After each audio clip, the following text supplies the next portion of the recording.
Alright, we'll see you guys in 5 minutes time for the next endless show of Star Wars on Disney Plus. 5 minutes time. The Acolyte will be cool. You shut the fuck up, Mark! You shut the fuck up! It actually will be. It'll probably be cool. But what about the Rey movie? Will that be cool? Mate, I've got to say, I've not been more excited for something. Then episode 7. Oh, mate. I was so excited for that Rey. She's going to come back and it's going to be cool. What's the actress who plays her? Daisy Ridley. Daisy Ridley. We get to see Daisy Ridley back. I don't have any problem with Daisy Ridley. Hey, what if they are able to write a good movie about Rey? Right now we don't have one. But imagine. Just imagine. Well, they have the potential. Yeah. But they've had 3 misses so far. Episode 7, I enjoyed watching Harrison Ford back. I did enjoy the movie, but, you know, it wasn't anything to do with Rey. Right. But I enjoyed that movie.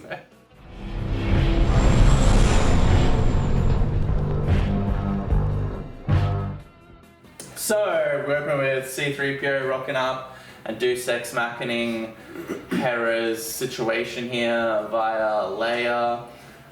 Hera was in all this trouble with the rebellion and she gets to get out of That guy had a hard on to get rid of her, eh? He was like generally angry about. He's like, fuck you!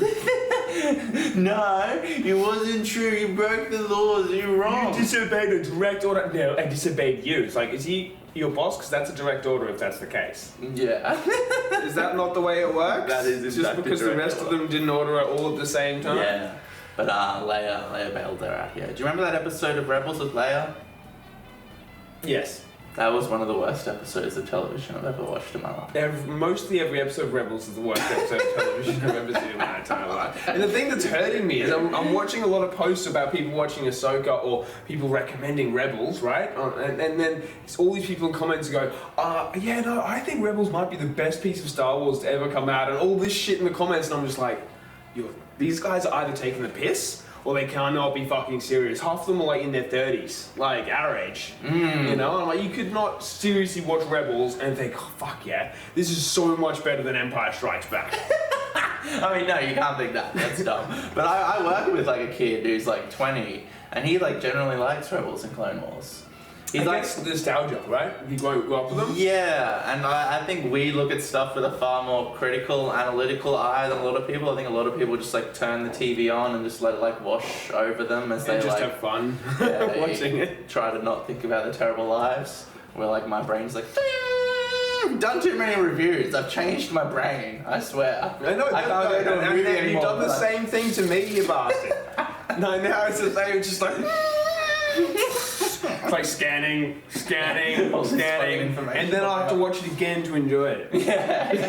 You know? Yeah. Well, so what did you think about C-3PO, Mark? Did he annoy you? You didn't care? You loved it? I think for the first time watching Star Wars, I had a moment where I had a heartwarming C-3PO.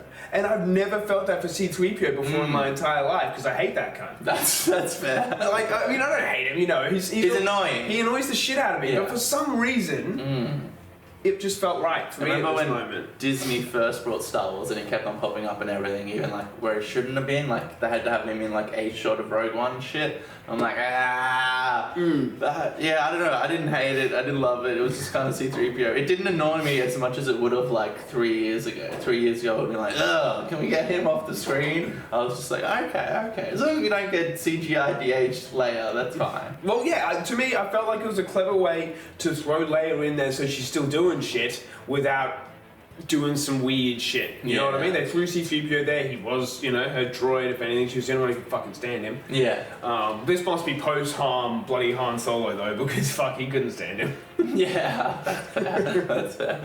And then we cut to Ahsoka. She's training, and she has a hologram here of Anakin. Dave Filoni has managed to make Anakin like a pivotal, emotional point for Ahsoka during this series, even though he's long dead. It makes sense, though. It does. I mean, if you think about Ahsoka's history, the period of her life that we witnessed was with Anakin, and then leaving Anakin and leaving And the she's Order. nothing but a void of who she, not a void, a shell of who she was in the Clone Wars before that shit went down. Yeah, It's like the day Anakin Skywalker died is the day a part of her died, you know? Yeah, and we don't really get closure in Rebels. She fights Darth Vader, but I don't remember any emotional closure.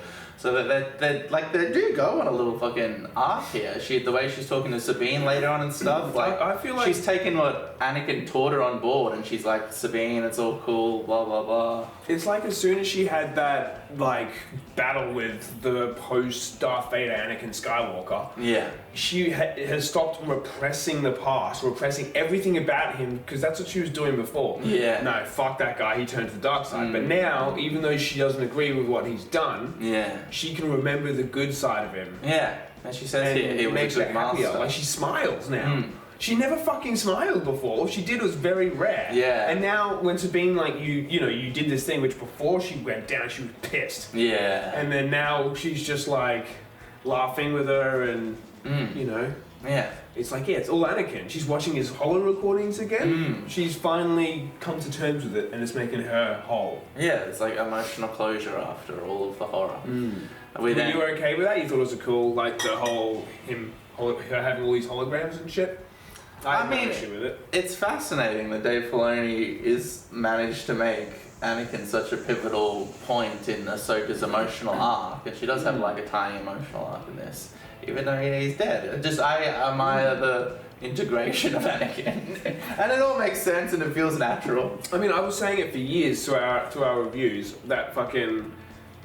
You see Anakin's Force Ghost, and yet you get fucking nothing from him in like The sequels. in the sequels or at all. Kylo's he like could have reaching out literally, to him. popped in and be like, mate, Darth Vader was a mistake. Yeah, you just stick to the light. Did you watch episode 6? I turned around again at the end. Yeah, see, it's just look.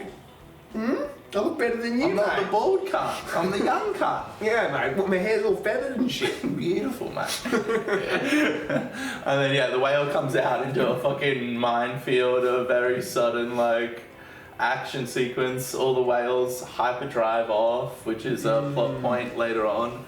They fly down into this, like, whale boneyard, and they have a cool dogfight here. The whole just coming out in the middle of an action scene with all the mines, and then the boneyard, and the ships falling. It was fucking hectic. very exciting. Yeah, like I was actually invested and on the edge of my seat, like, what the fuck? Like, this is intense. It's like a minefield. Like, they're fucking everywhere. Yeah. Thrawn's just like, set up a fucking massive minefield. Destroy the whales. Yeah, with what was his phrasing? Extreme prejudice. Yeah, extreme Might prejudice. I say, while I last time I was reserved about the actor choice.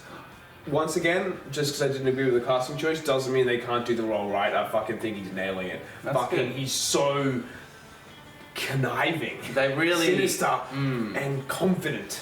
They like clearly and decisively express throughout these last 2 episodes his like control over the entire situation. He's like watching it all play out, and he knows what Ahsoka's gonna do next, and he's biding his time to load the ship up and abandon them. The whole time he's aware of it, and he's just doing things to slow her down and divert her, and he's like, see you later. And like, like the intelligence and the cunning, it came across. And it's just nice to finally see a villain who understands Jedi, respects them, Yeah. and he's doing everything in his absolute power to destroy them. It's not a few shitty attempts like most villains do. The blast doors will stop them. You know, It's like, nothing's stopping these cunts. We need to slow them down before we get away. Yeah, he like references old Imperial like commanders that had fought Jedi and underestimated them, and he's like learning from other people's mistakes, not even his own mistakes. Yeah, right? It's just so brilliantly done, and everyone is disposable. Yeah. He sacrifices Morgan. He's just like, they're coming up. You go and fucking hold them off, and she's like, all Doesn't even right. ask her either. He just implies it. Yeah. And she's like, okay, I'm not arguing, mate. I'm not fucking arguing. It's just this. If you could see his aura, it would just be this massive fucking The actor conveys swirling. that too, and just like his dialogue delivery and stuff. Which is always like, I've never read any of the Thrawn books, but I am actually going to start reading them very soon now that I'm encapsulated by this version of him. Yeah. Because I've always heard people talk about how brilliantly tactitional and intelligent he is. And Yeah. they're doing him right. Of course, it's Filoni, you know. Yeah, Filoni. We cut to Ezra and Sabine, the little fucking crab people, or turtle people, if you will. They have like all these little buggies, which they're like them. I like how their technology reflects their biology. Yeah, they got the little. Yeah, but they become a shell and they like bump you down, and it's all like guarded. Just, so you can't bigger get in. version. Yeah, they just copied their own biology into their ships, which makes sense. That's what you do. Idea, yeah. Yeah, Shin is here. Balin kind of bails on her. He's like... Balin's bailing, is Balin's bailing, mate. He's like, you have ambitions, we're going on a bigger journey. It would have been better if he cut off her Padawan braid at that point, though. Yeah, that would have been cool, actually. Well, she clearly has different motives. I mean, I know that now from this conversation. Yeah, well, I don't know. She's just kind of... He's assuming, or he's at least saying that her ambitions are to go like further up in the hierarchy with Thrawn and stuff. Clearly, that wasn't what she did because she got left there. And then she becomes like the queen of the Warg Riders. He's like, go your empire. Maybe she wants to actually do her own empire. Become a Warg Rider queen? Yeah, if that's the case, Thrawn's gonna fucking destroy her. Hey. Thrawn's gone, he doesn't give a fuck about Yeah, but if her. she gets there, obviously she's not just like, I got these and then that's her. She lives there. You know? She lives and dies with the Warg Riders. They all make it back to the other galaxy and that's just the last we see of it. What a disappointing end to her character. Yeah, so Balin bails, and then we get Shin riding down and attacking the turtle people with the Warg Riders, and it was really nice, like little interesting action scene here. You joked last episode that Can I just turn this off? Because I turned it off before the reviewers turned itself freaking back on in my pocket. See, phone is starting, you son of a bitch. I'm sorry, buddy, just cut this out. I'm gonna leave this in. Well, of course you will, you bastard. This is the best part of the review so far. Oh, wow. That says a lot about our fucking... Sorry about that. It was a nice little I'm interesting sorry. action set piece with Balin bails and Shin gets the Warg Riders and attacks the little crab turtle people, and there's little like you joked last episode that they go full Ewok and they destroy Thrawn. They do go a little bit Ewok. And I admit I was a bit like, okay. You know, like that. I know that's nodding to that, but I didn't like that. Yeah. So I'm just like, yeah. Anything like fun and silly, you can always like so close on a knife's edge to being like, ugh, cringy. I just feel like doing something that silly to something that's supposed to be conveyed as force to be reckoned with, makes the whole empire seem a little less intimidating. If they could be taken down by a bunch of fucking... Are you talking about the Ewoks or the Crabmen? Ewoks. It's about the fucking Ewoks. Well, this too, you know, throwing rocks and shit. Oh! Well, I don't think we get much of that. I think the Warg Riders are kind of just like, eh. Yeah. And the crab guys are like, ooh.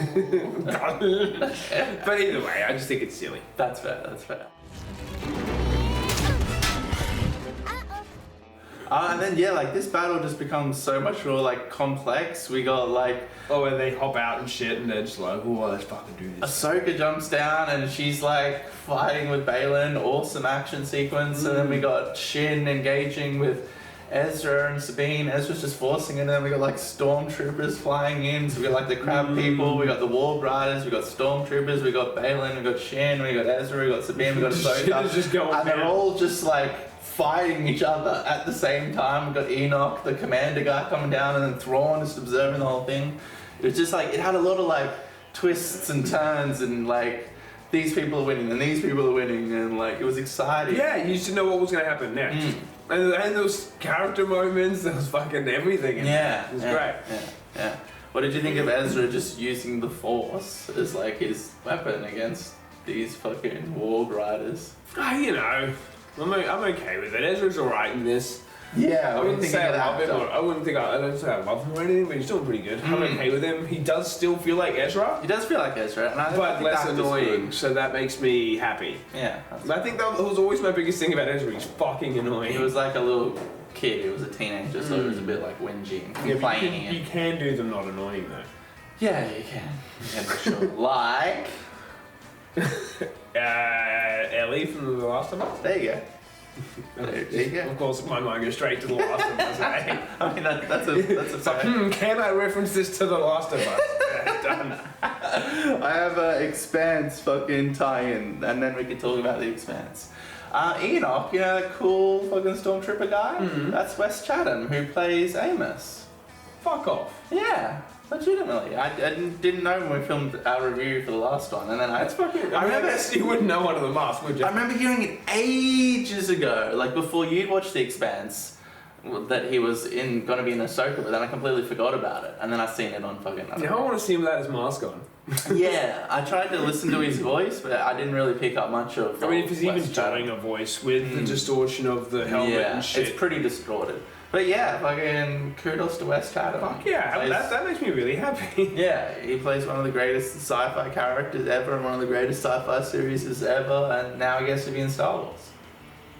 I'm cool with it. And you know, he already plays a badass soldier. So let's stop him from playing a badass soldier again. Yeah. I don't think he'll get the emotional depth that Amos gets, but No.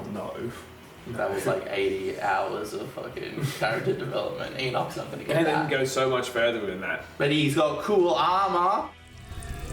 You have the coordinates. Open fire. So I also want to point out too, some of these in this fight sequence, they had a decapitation. They did. You didn't see the actual decapitation, but you seen the head roll. Yeah, dude, without seeing the slice, you knew exactly what was happening. It was essentially Ned's dice. I mean, I know you see the sword go through in that, Yeah. but like the cut, you know what I mean? Yeah, you can do clever stuff with editing, so you imply the violence. I was just don't like- show it. Thank you. I physically said thank you. Was that so hard? All we want is a little violence, Disney. Come Just on. here and there, just Just get Tarantino like in. Dooku's head. You saw that roll on the floor. Yeah. You saw Jango Fett's fucking head go. This is very true. This is You know, so what's wrong with a little fucking decapitation here and there? I agree with you, sir. I agree with you. Also, I need to shout out Claudia Black, who was Vala in Stargate. She's one of the Dathomirian witches, the Night Sisters. So basically we get a whole bunch of awesome, cool fights.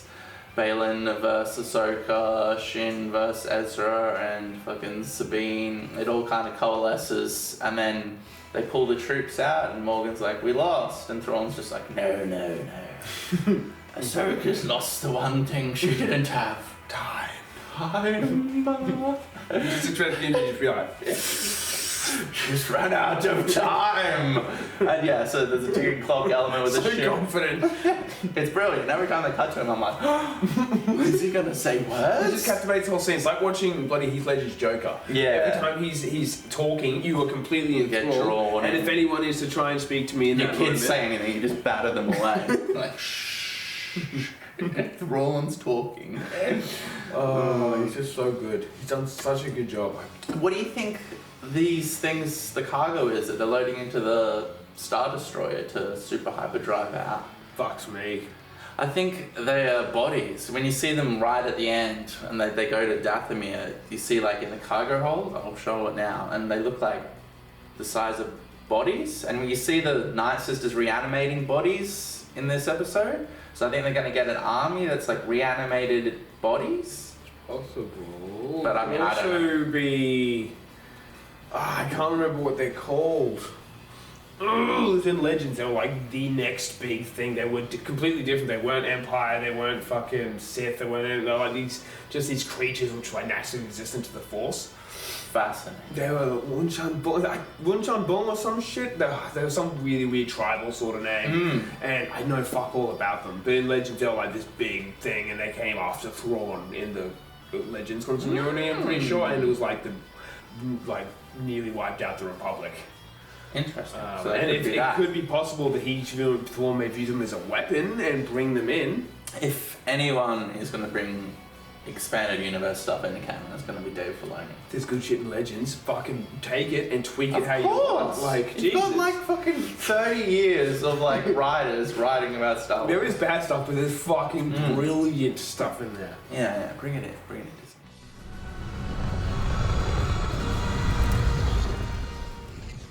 So the last episode, episode 8, it opens up with all this fucking crazy magic. These fucking Night Sisters. I think they do like a similar thing that they do to Darth Maul's brother when they make him like big buff guy. To Morgan, they make her all black eyed. The ancient ways. And they forge like a magic sword with their fucking Dathomirian magic. It was fucking high fantasy. I just want to point out too, at this point, like she doesn't have the same access to the dark magic of the Night Sisters that the chick who turned Savage Opress into that had. Because of the fucking, when the Empire wiped them out, you remember that?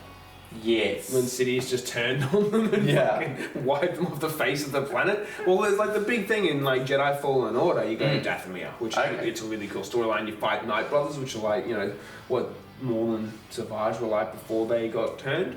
So those warriors. Yeah. And all the Night Sisters are dead, you know? Yeah. But there's like one which is alive. And she like reanimates her sister's bodies and shit. It's really fucked up. But that's cool.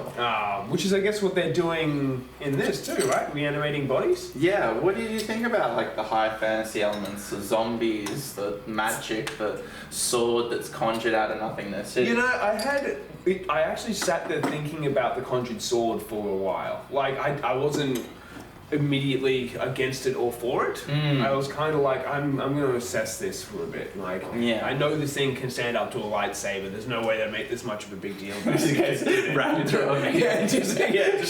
assumes it's going to deflect the lightsaber. She's like, just like Beric Dondarrion and the Hound in fucking Game of Thrones, where it like breaks through the sword and goes, it's like, fuck. Yeah, no. So you knew it was going to be some epic weapon. So I'm like, am I okay with this? The lightsaber was such a thing. But I'm like, why does it have to be the most powerful thing ever? Like, they've shown multiple things now, technology-wise. It can deflect the dark saber and the traitor. Even in the vibroblades in the Old Republic games. Yeah. General Grievous bodyguards, shock staffs. Yeah. So I mean, I'm always criticizing Star Wars for not like taking enough risks and doing enough stuff that's different from what we've already seen. So I say go full my crazy assessment. magic I bullshit. forgot to mention what the final thought. Yeah, what did you come to? I was cool with it. I thought I was actually started thinking, you know what, fuck it, this is science fantasy. Yeah. And I was like, fuck yeah, zombies, bring it on. Yeah. I was like, let's strap in. A bunch of Chewie. You know, I was the same. I was like, yeah, just go nuts. Like go batshit crazy. I want some different shit. Get like fucking insane. Go off the fucking cliff. Like I don't want to see fucking Solo again. Like just stop making Solo. It subverted expectations. There is in no way in any version of Ahsoka did I expect them to be fighting zombie stormtroopers. Neither did I. And I'm glad they do. It was cool. And then so what? Fucking TIE fighters come down. Well, actually, no, we get a great emotional moment with Ezra and Huyang, and Huyang brings up fucking old Bony Eyes. Yeah, Ezra's being a dick at first. Yeah. Like, you fuck you. Oh, you trained my master? You know, he turned back to that little boy at that point. Like, oh, sure. But yeah, it was a nice little character moment, and just kudos to Dave Filoni because he knows all these characters and he knows where they're tied into Star Wars lore, and like other writers would have missed the fact that Huyang knew Kanan and that Ezra is like connected to Huyang through that.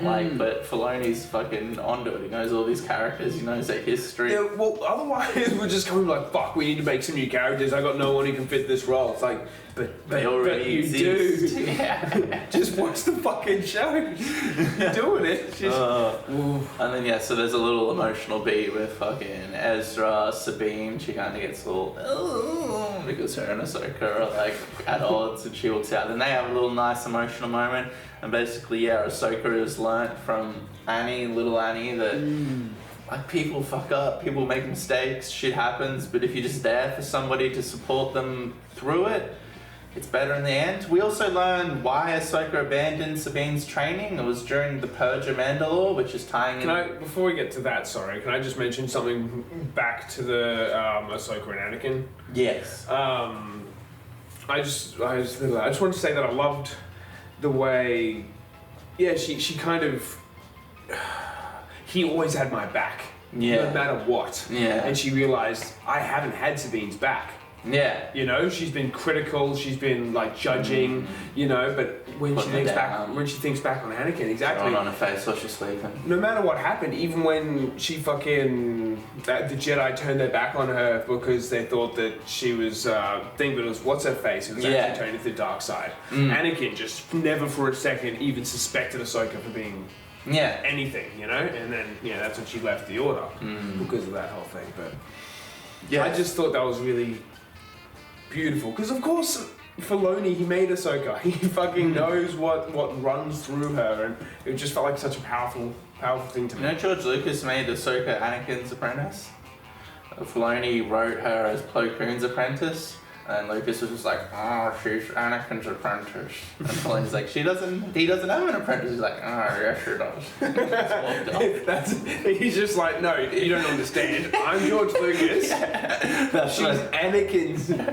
Filoni's like, yes, sir. Sorry, sir. You would too. You'd be like, as soon as you said something, it's like, no. You're like, fuck. Sorry. You're fired. Get out. Advance on him. Fucking They've had the technology the whole time. Luke is just making the prequels and running through his employees. Oh, that's amazing though. Can you imagine how much shit it would have been if she was Plo Koon's fucking apprentice? But I get no emotional ties with Anakin in any of this.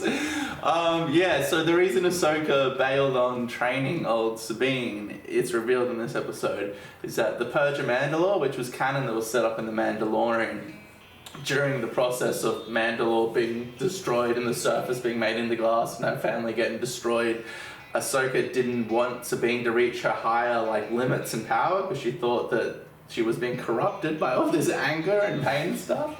So that's kind of cool. That's kind of interesting, and that makes sense, especially considering what Ahsoka's been through with Anakin and seeing what can happen to people. She unlocked her potential, figured out how to use the Force. Her whole home world is just burnt.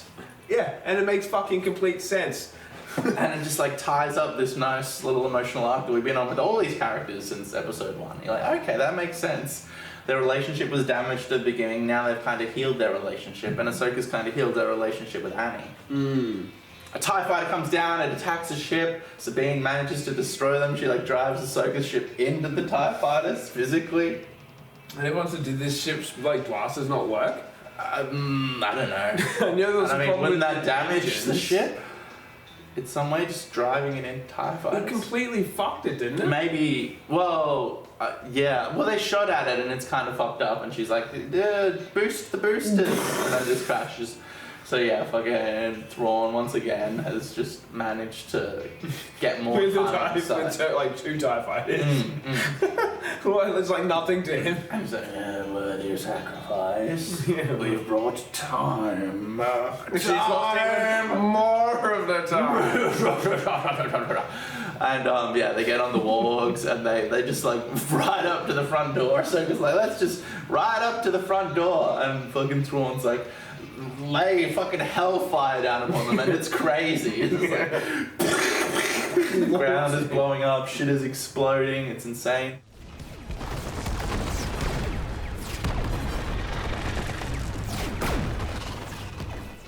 Well, that's the same shit that Malik in Knights of the Old Republic did to an entire planet in fucking what was it? It wasn't Taris, was it? I think it might have been Taris. But yeah, it was just the entire city. They wanted to stop 3 people from getting off the planet. So he just the Sith were all over the planet. All of his soldiers, all these people and he just completely destroyed the surface of the planet. Yeah. They have to rebuild it over 100 years or some shit. Yeah, that's crazy. Yeah. They end up getting in after an awesome sequence of hectic blaster dodging, and then we get a great scene with Ahsoka and Ezra and Sabine going against all these stormtroopers. Once again, the action this entire season has been brilliantly choreographed and thought out, and it's Filoni knows that one of the main reasons we're here is for action, so he puts a lot of...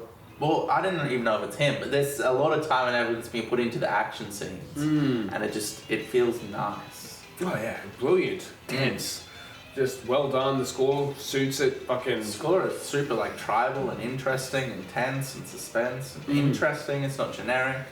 It just It's so good that it just sits there and it really makes you wonder. What? Why? Boba Fett sucks? Well, yes, exactly. I don't know. There's some things are good, some things are bad. Yeah. Some people aren't good basketball players, some people are. But I don't know, like, there's a bigger story there because Favreau made Mandalorian season 1 and 2 and they were amazing, and like Iron Man and stuff. I don't know, something happened. He just like had a stroke in his sleep or something, or he just dropped the ball, or Disney rushed him. They're not or perfect, you know. I don't know. There's always shit that goes on. Sometimes in your vision it works out, and then when you put it into screen, it may just money or time or schedule or something. And it's hard to know with Disney because they just lock down anything and they don't like the drama escape. Like back in the day, people would be talking and there'd be all that stuff. But we don't really know what's happening over at Disney. We don't know like the budgets of any of this. We don't know the viewing figures of any of this. We have no information about this. When a movie comes out, you know how much it cost and you know how much it made. When this shit comes out, we don't know how much it cost and we don't know how much it made. It's bullshit. Give me the facts, Disney. Yeah, no. I want to see how many people actually watched Vision Season 2. Because I think it was like 35. Wow, that is a really bad number. 35 people. At most, that wasn't the whole season. First couple of episodes, I'm like, It could have been really good, eh? If you don't I will watch Visions one day, season 2. Yeah, maybe. Maybe. I was like, I think maybe, but there's more Star Wars content coming, so it's like... But like, I got 50 years. In the next... I've got 50 years of new Star Wars content coming out with fucking 6 months of each other. Fuck. Once they get the ball... Keep this up, once they get the ball rolling, Disney, you know what they're like. They'll drown us in Star Wars. Right. Like they drown people in Marvel. The stormtroopers become reanimated. Awesome, amazing action scene. Thrawn sacrifices Morgan. He's just like, we need more time. You need to go down. She's like, all right. Yeah, okay. And she knows at this point, like, but nothing's stopping them. Yeah. No, I'm supposed to stop them. Yeah, we get an awesome fight scene between Ahsoka and Morgan. Her magic sword does deflect lightsabers. Yep. Then we get the assisted force jump with Ezra and Sabine. It's like this moment where, the ship is leaving and Ahsoka's fighting Morgan and like, we can't make it, we can make it, we can do it, I'll help you, then you use it, then you pull me up. And they do the thing and Ezra gets on the ship, so Sabine has succeeded in her mission. And then, she chooses not to abandon Ahsoka like she did for the fucking hologram to save Ezra. And she leaves Ezra this time to save Ahsoka. She's like done the opposite and learned a lesson. And she's become more connected with Ahsoka on an emotional level, Mark. With her master. Wow, a story. They told a story. Bingo. And then, Ahsoka ends up murdering Morgan. It was fucking awesome. She somehow manages to get the magic sword and her lightsaber just like, with 2 blades across the chest. And she's like, oh, I'm dead. Like, fucking jacked. Yeah. They get on the ship. She was really good choreography and shit, like, fucking hell. And it was just... And she's like an old Asian lady. Yeah. Although she probably knows Kung Fu because she's Asian. Yeah. Yeah, that works. They get on the ship, they fly up, and then Thrawn gives like the coldest fucking speech ever. I wrote some of it down. It was like just like cold and to the point, and perhaps this is where a Ronin like you belongs. Long live the Empire. And he's just like, fuck you. And he just leaves them there. Ezra's on the ship, but fucking Sabine and Ahsoka, they're just abandoned here. In another galaxy. Yeah. What do we think of this ending? I kind of wished they'd tied it up and wrapped it up in some way. But on the other hand, I knew they were never going to do that and there was going to be more. Yeah, well now there's going to be a subplot on that planet with Shin being the antagonist. Yeah, and Ahsoka and Sabine here. What do you think of the ending? Ran away. Like you said, it's open-ended. Yeah, it's not much of an ending. The speech was cool. The speech was cool, but yeah, it's kind of an ending, but it's kind of just a continuation of the story. It doesn't really wrap up much. It wraps up some stuff, but leaves a whole lot more open. So Sabine and Ahsoka are here. We get Ray Stevenson standing on this big statue thing. It was like the father in like those paintings in Rebels. It was like the father and the mother and the thing. No, that was a Clone Wars arc. True, I think they do stuff with it in Rebels. True, it's like there's all these like messages and things and the significance there. Yeah, it's bring balance. Like Anakin's one who can bring balance to the Force, and he was the one who was able to like. Yeah, that was an episode where he went over to that Force planet and he found out he was going to turn into Darth Vader and shit, and then it all. I think I slept through that one. I think I missed It's that actually a really cool arc. Yeah. Like it's actually really cool. That's fair. But yeah, it's like basically Anakin has this moment where he has to see what he becomes and like this horrifying moment, and like I think Ahsoka gets like briefly turned to the dark side and has to like fight Anakin and Obi-Wan. Yeah. Somehow is able to take them on at the same time. Yeah. Like, what? You're Padawan? She's not fucking badass Ahsoka yet. She's still Padawan Ahsoka. That's it. I want to dedicate this episode to Ray Stevenson's R.I.P. I loved his character. I loved his acting. It left it so open-ending. It left him like standing on the arm of a massive there is statue. a massive story coming there for his character, and he's not going to be it. Yeah, they're going to have to recast the character. They can't just... We may end up, the new character's probably going to have to do it in like another season and then a movie, so we're probably going to be more used to that character's by the end, yeah. It'll be like Dumbledore, we only got 2 with fucking... I think like if he can do it well, then we'll get 2 good versions of the character. That's fair. I mean, this stuff happens. Nobody likes to see characters be recast. Nobody likes that, but sometimes it has to happen. Yeah, and when they die, there's no choice. But when it's a situation like with Fantastic Beasts with Johnny Depp, well, that's that I'm horribly like, mishandled by Disney once again. That wasn't Disney. Wasn't it? No, Warner Brothers. Isn't it Harry Potter? Oh, okay. Well, Disney did a bunch of stuff with Pirates of the Caribbean. I think they like fired him from Pirates of the Caribbean. He just got it from all angles. Everyone was like, "Fuck you! You hit a woman!" And then it came down. It's like, yeah, maybe you hit her, but she's crazy. She did shit. There's obviously like a deep psychological fucking warfare going on there between the two of them. God, but anyway, deal with that sort of stuff, man. No, that's like the worst situation to live in. Your partner is like a psychopath, violent. He shits on you. Yes.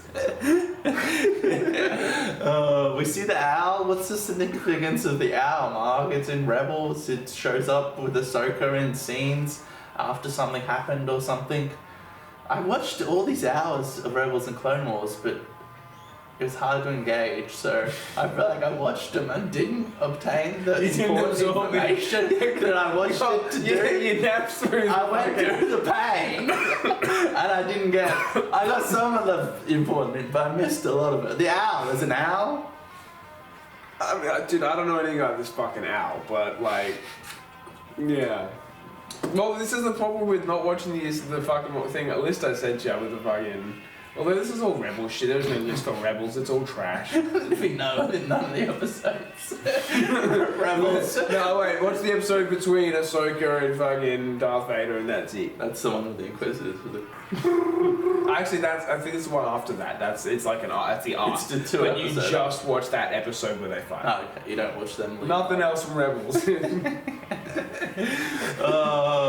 And yeah, fucking Ezra returns to fucking Hera. Did you get the feels? You know, a little touch, like a faint, like, hey. It's supposed to feel here. Are you feeling? And I was like, don't touch me. Leave me alone. I'm not feeling. Touch and break the finger. Get away from me. Yeah, no, I don't know. I was like, yeah, 2 characters I don't care that much about. Like, I'm starting to care for them. Yeah, well, you know, I mean, people who cared about them in the Rebels, this would be a huge moment. It would be. But I didn't. Yeah. I mean, Hera was okay, but she was nothing special. I wasn't emotionally tied to any of the characters in the Rebels. Except for Chopper. Except for Chopper. It was cool the way when Ezra came out, Chopper recognized him even in his fucking armor somehow. Yeah, he didn't take his helmet off for ages. It's like, we all know it's Ezra. Why would you do that? They just said, oh, he's not doing it! Shoot him! Yeah, I guess you just go or something, you know. Stop it. Like, oh! In the dark. Yeah, you can't, turns out he can't do the Kylo Ren. No, everyone can do the Kylo Ren. Yeah, I mean, overall, Ahsoka was very high quality and I enjoyed it a lot more than I thought I was going to enjoy it. I generally looked forward to it. I generally enjoyed watching it. and it was like high quality. It all looked very nice. The music was amazing. The editing, the writing was brilliant. Dave Filoni wrote all 8 episodes. He directed episodes 1 and then the Anakin Ahsoka episodes. Did a brilliant job writing, brilliant job directing. They all had emotional arcs, brilliant action. I love the way he's still so passionate that he can just. It's thank you, David. He loves Star Wars. He does. Yeah. I And you feel can like see a lot of that fans through the art. as well. Yeah, Fucking, he's probably making this for himself too, though. You know, like, For sure. Fuck yeah. for sure. I get to fucking add shit to Star Wars, and the fans fucking love the shit. He gets to watch in the a Star sea Wars of bad Star Wars. Yeah. All right, we'll see you guys in 5 minutes' time for the next endless show of Star Wars on Disney Plus. 5 minutes time. The Acolyte will be cool. You shut the fuck up, Mark. You shut the fuck up. It actually will be. He'll probably be cool. But what about the Rey movie? Will that be cool?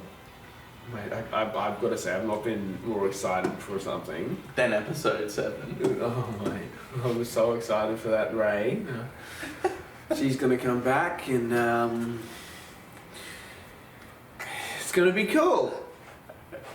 What's the actress who plays her? Daisy Ridley. Daisy Ridley. We get to see Daisy Ridley back. I don't have any as problem with Rey. Daisy Ridley. Hey, what if they are able to write a good movie about Rey?